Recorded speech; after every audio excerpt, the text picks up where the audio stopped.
Hello दोस्तों, कैसे हैं आप सब। आज इस लेक्चर में हम लोग बात करेंगे एंशियंट हिस्ट्री ऑफ इंडिया। आप जैसा जैसा कि आप सब जानते हैं कि यूपीएससी एग्ज़ाम्स के लिए या किसी भी गवर्नमेंट एग्ज़ाम्स के लिए जो हिस्ट्री का सब्जेक्ट है वो कितना इम्पोर्टेंट है। किसी भी एग्ज़ाम की प्रिपरेशन के लिए हिस्ट्री यानी कि जनरल स्टडीज़ जो पेपर वन है वो बहुत इम्पोर्टेंट है। और उसी हिस्ट्री में एंशियंट हिस्ट्री का जो पार्ट है वो अपने आप में एक बहुत अच्छे मार्क्स को गेन करके रखता है। ठीक है, तो हम लोग जानेंगे कि एंशियंट हिस्ट्री में हम लोगों के पास सारी इन्फॉर्मेशन कैसे आई, कहाँ से आई। तो ये चलिए लेक्चर शुरू करते हैं। सबसे पहले जानते हैं कि इसमें हमें कौन कौन से टॉपिक्स को कवर करना है। मतलब ये जो लेक्चर सीरीज़ चलने वाली है इसको हमें जो टॉपिक्स इसमें कवर करने हैं उसमें सबसे पहले तो हमें ये पता करना पड़ेगा कि जो भी एंशियंट हिस्ट्री के सोर्सेज हैं वो क्या है, कहाँ से हमको ये मालूम पड़ा है कि उस टाइम पे क्या हुआ था। क्योंकि देखिए, ना मैं था ना आप थे, लेकिन दुनिया थी, हिस्ट्री थी। तो हिस्ट्री में जो भी चीज़ें घटित हुई, जो भी चीज़ें बनी, कौन से कल्चर्स आए, कैसे किसी चीज़ का इवोल्यूशन हुआ, ये सारी चीज़ें जानने के लिए हमें ये तो पता करना पड़ेगा कि उनके सोर्सेज क्या क्या हैं।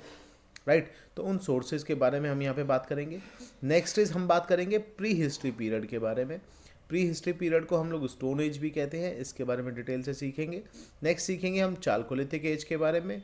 उसके बाद कैसे सिविलाइजेशंस ग्रो हुए, कैसे वैदिक एज में क्या क्या चीज़ें हुई, कैसे जैनिज़्म और बुद्धिज़्म आए, महाजनपदास क्या चीज़ें हैं, कितने तरह के जनपद हमारे देश में हुआ करते थे। उसके बाद हम जानेंगे मौर्यन एम्पायर। मौर्यन एम्पायर में हम लोग पढ़ेंगे चाणक्य और चंद्रगुप्त के बारे में और उनकी फैमिली के बारे में।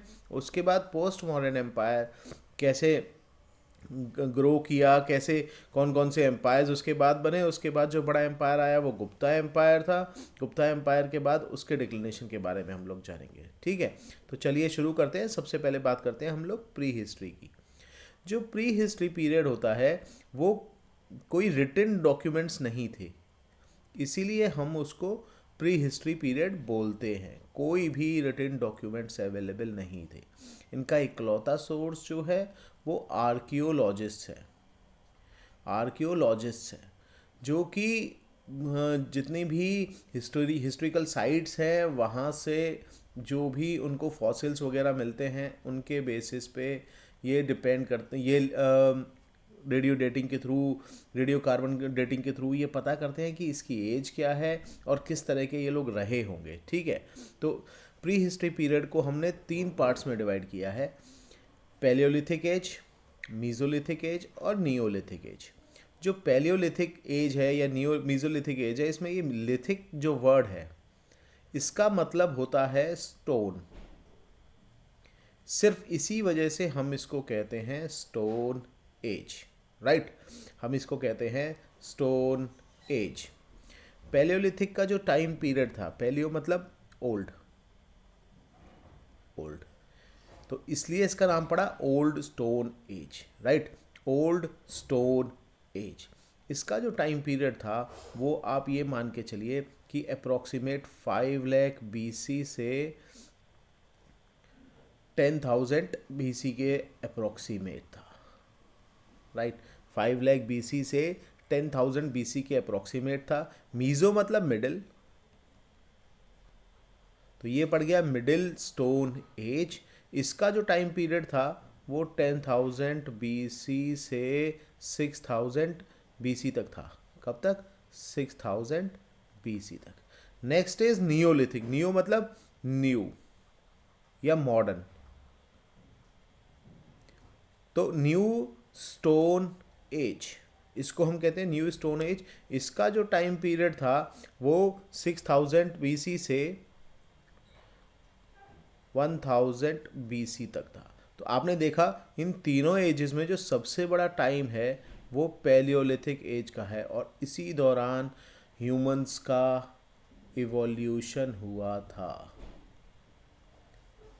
राइट, चलिए नेक्स्ट बात करेंगे इसके बारे में डिटेल में। इसका एक लेक्चर मैंने अलग से बनाया हुआ है। नेक्स्ट बात करते हैं चालकोलिथिक एज के बारे में, जो प्री हिस्ट्री पीरियड के बाद का प्री हिस्ट्री पीरियड, या कुछ हिस्ट्री की चीज़ें इसमें मिली हैं, कुछ लिखी हुई, कुछ रिटन डॉक्यूमेंट्स इसके हमें मिल चुके हैं, इसलिए हम इसको सम रिटन डॉक्यूमेंट्स हैं, प्रॉपर नहीं है। पर कुछ रिटन डॉक्यूमेंट्स अवेलेबल हैं, तो इसलिए हम इसको चालकोलिथिक एज बोलते हैं। चाल को मतलब मेटल, चाल को मतलब कॉपर, और लिथिक मतलब स्टोन। तो इस टाइम पे जो भी चीज़ें यूज़ होती थी, जो भी टूल्स यूज़ होते थे, जो भी साइंटिफिक चीज़ों के लिए, रिसर्च के लिए, यूज़ के लिए, घर में चलने के लिए, किसी भी चीज़ के लिए जो टूल्स यूज़ होते थे वो चालकोलिथिक एज में कॉपर और स्टोन के मिलके होते थे, इसीलिए हम इसको कहते हैं चालकोलिथिक एज। इस टाइम के जो टूल्स हैं उसकी कुछ पिक्चर्स मैंने आपके सामने लगा रखी हैं, किस तरह की पॉटरीज हम लोग यूज़ किया करते थे। और ये मैप है जिसमें बताया गया है कौन कौन से साइट्स अवेलेबल हैं जहाँ पे ये चालकोलिथिक कल्चर हमें इजीली मिल जाता है। उसके बाद पहली बार डिस्कवरी हुई अर्बन सिविलाइजेशन की। अर्बन सिविलाइजेशन, क्या फ़र्क होता है अर्बन और रूरल सिविलाइजेशन में, इसको हम डिटेल में जानेंगे। पहला जो कल्चर हमें अर्बन सिविलाइजेशन का मिला वो था Indus valley civilisation. Indus valley civilisation को हम लोग हड़प्पन कल्चर भी बोलते हैं, ठीक है। तो हम लोग पढ़ेंगे सबसे पहले कि डिस्कवरी इसकी कैसे हुई, कहाँ ये साइट्स हमें मिली, इसके बारे में हम लोग डिटेल में पढ़ेंगे। हड़प्पन कल्चर क्या था, उसके बाद इसकी इम्पोर्टेंट साइट्स, ये जो मैप है ये पूरा इंडस वैली सिविलाइजेशन का है।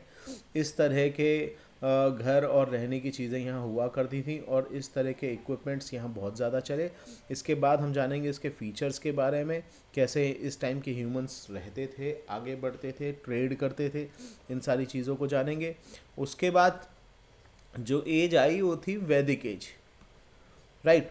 वैदिक एज जो पीरियड है वो पीरियड है जिस टाइम हम लोगों के जो ग्रंथ या वेद जिसे हम कहते हैं उनको लिखा गया, उनके बारे में समझने का, जानने का मौका मिला। किसने उनको लिखा, कैसे लिखा, ये सारी डिटेल्स हैं। किस वेद में क्या चीज़ें हैं ये सब जानेंगे हम लोग।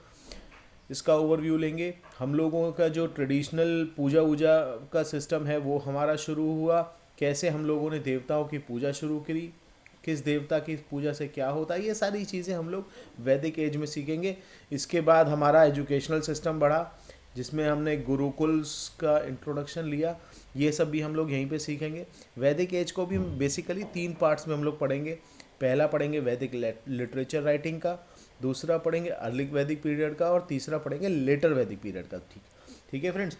किसी को कोई चीज़ समझ में ना आए प्लीज़ कमेंट्स में ज़रूर कहें, या अगर किसी को कुछ अलग से जानना है प्लीज़ लेट मी नो। मेरा व्हाट्सएप नंबर स्लाइड के लास्ट में आपको मिल जाएगा, आप चाहें तो मुझे कमेंट्स में भी लिख के भेज सकते हैं ताकि मैं अगली वीडियो में उस चीज़ को कवर कर सकूं, राइट। वैदिक एज के बाद जो पीरियड आया वो आया जैनिज़्म और बुद्धिज़्म का।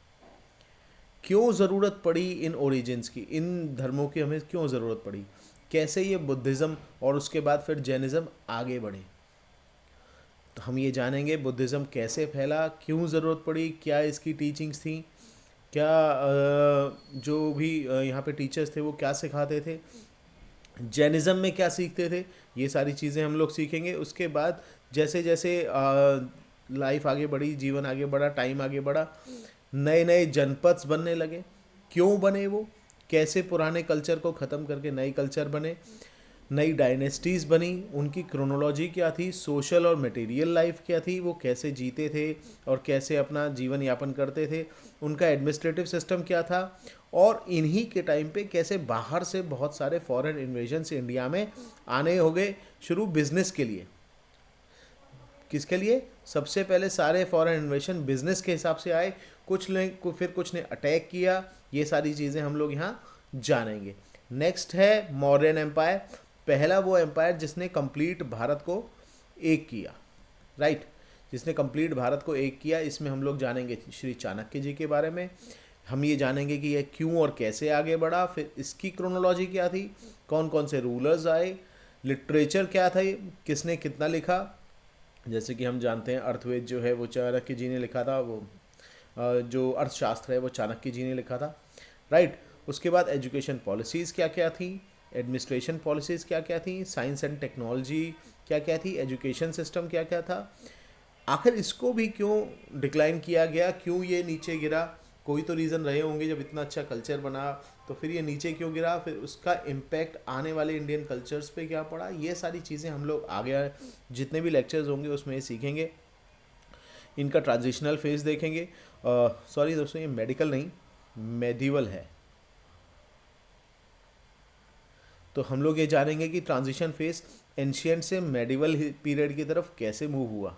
ठीक है, इसमें दो एम्पायर्स बेसिकली हम लोग पढ़ेंगे, एक मौर्यन एम्पायर और दूसरा गुप्ता एम्पायर, जो कि दोनों बहुत बड़े एम्पायर्स हैं। दोनों में कुछ ऐसे किंग्स हैं, ऐसे राजा हैं जिनको आप बहुत अच्छी तरह से जानते हो, हम लोग डेली लाइफ में उनका यूज़ भी सुनते रहते हैं, कब कौन से राजा ने क्या डिस्कवर किया। राइट, लास्ट में हम लोग दोस्तों आपसे सिर्फ इतना कहना चाहूँगा, thank you for watching this. मेरे YouTube चैनल को सब्सक्राइब ज़रूर करें ताकि हर तरह की लेटेस्ट वीडियोस आपको मिले। ये मेरा टेलीग्राम चैनल है एकलव्य क्लासेस अलीगढ़, आप इसे भी सब्सक्राइब कर सकते हैं ताकि हर तरह की वीडियोस और नोटिफिकेशंस आपको यहाँ पे भी मिलते रहेंगे। मैं PDF नोट्स भी डालता रहूँगा ताकि आप लोगों को पढ़ने में आसानी होती रहे। इसके अलावा मेरे और कोर्सेज़ और ऑनलाइन क्लासेस के बारे में जानने के लिए आप यहाँ पे मुझे व्हाट्सएप कर सकते हैं। ये मेरा व्हाट्सएप नंबर है 8864955611। प्लीज़ मुझे फॉलो ज़रूर कीजिएगा, सब्सक्राइब ज़रूर कीजिएगा ताकि मुझे मोटिवेशन मिलता रहे और मैं आप लोगों को अच्छे से अच्छा पढ़ा सकूँ। Thank you.